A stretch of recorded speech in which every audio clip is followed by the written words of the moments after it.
Hey guys, I'm Barca360 and I've just got my hands on the new Ricoh THETA S 360 camera, and I thought I'd do a quick kind of review video to give my thoughts on it. So if you've clicked on this video to actually see the 360 video what this camera filmed, click the link right here or the link in the description. Go check it out, then come back and then we can kind of talk about our thoughts on this camera.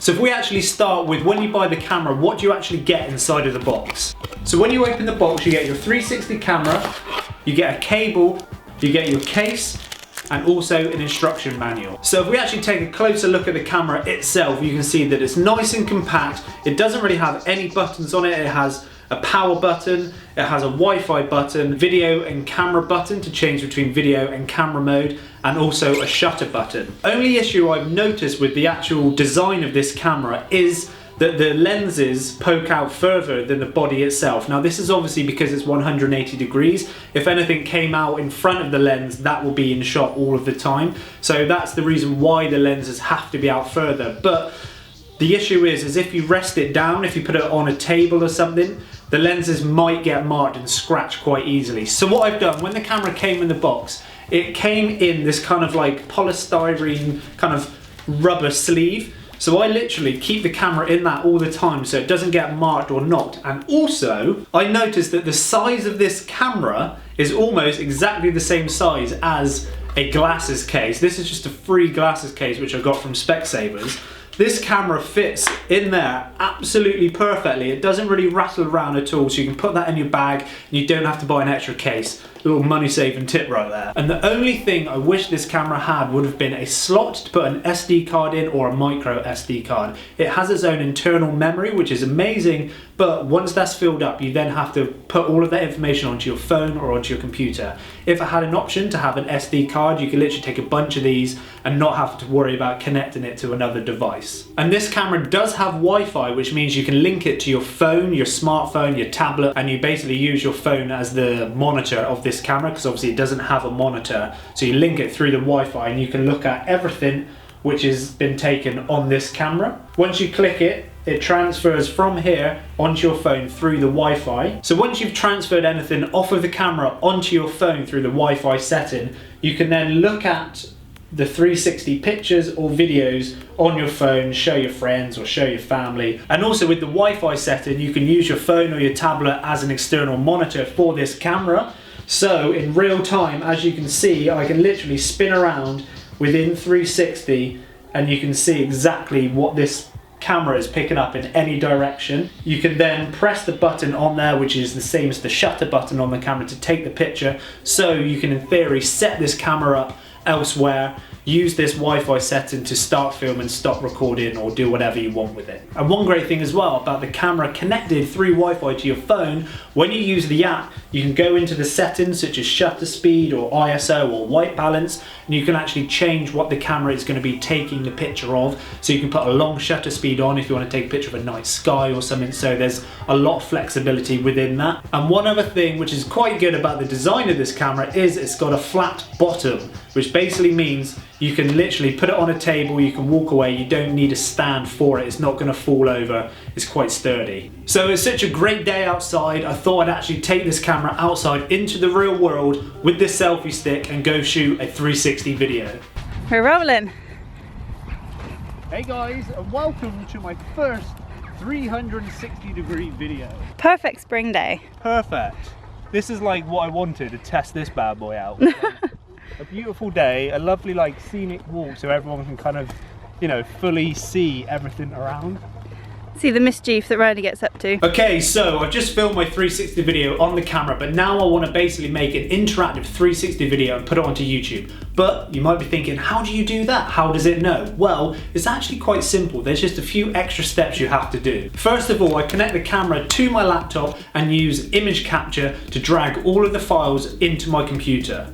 Once you open those files on your computer, you're going to notice that there's two individual circle videos, and that's each side of the camera exactly what it's filmed. You now have to open the Ricoh THETA software and drag those files into that software. That software then converts it into like a warped panoramic ultra wide screen view which you can then use to edit. You then drag those files, the converted files, into your editor. For me, I use Premiere CC. Once those files are in Premiere CC, you just edit as normal. It might be a little bit weird or confusing because it is kind of this warped panoramic view, but that's fine.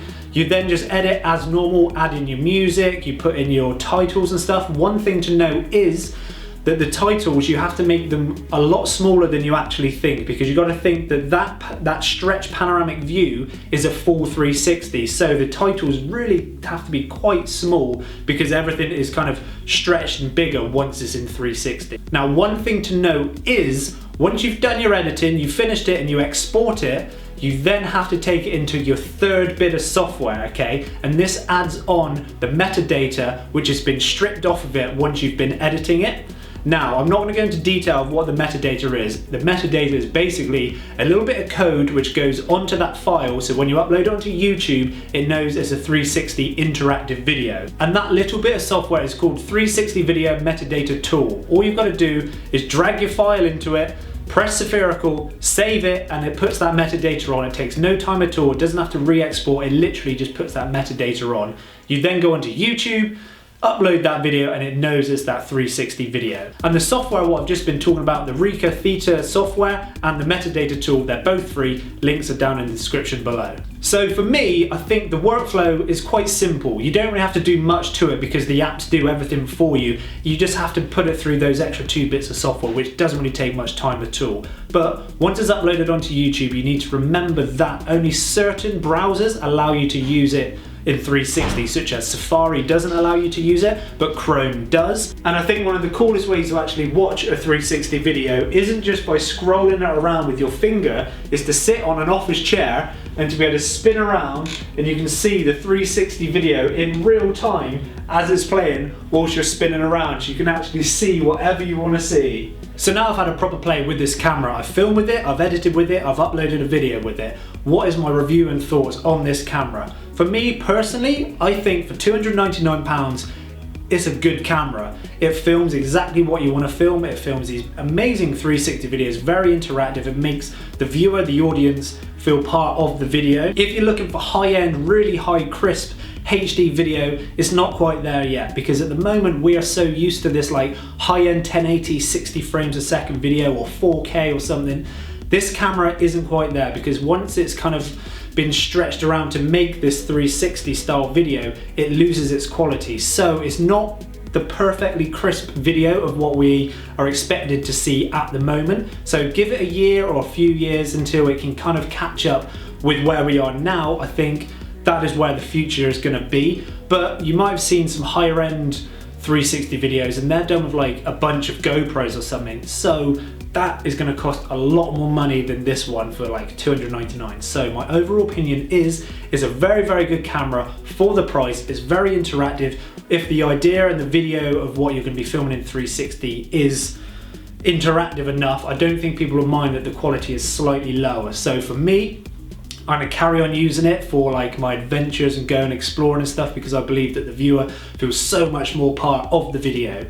And that is pretty much my review of this camera. I really hope you guys have enjoyed this random kind of thought video. It's slightly different from what I'm used to doing. So if you want to see me do more of these kind of reviews, a little bit more in-depth reviews than what I'm kind of used to doing, give a like or give a comment or something. I would love that. And in the meantime, if you don't know, I am a daily filmmaker, daily vlogger, which I vlog every day on YouTube. You can check those videos out now. If you haven't seen the 360 video which I filmed with this camera, you can check that one out now. All the links are in the description, and all the links are in the description of the software and everything I've used. I really hope you guys have enjoyed yourselves today. I will see you very soon.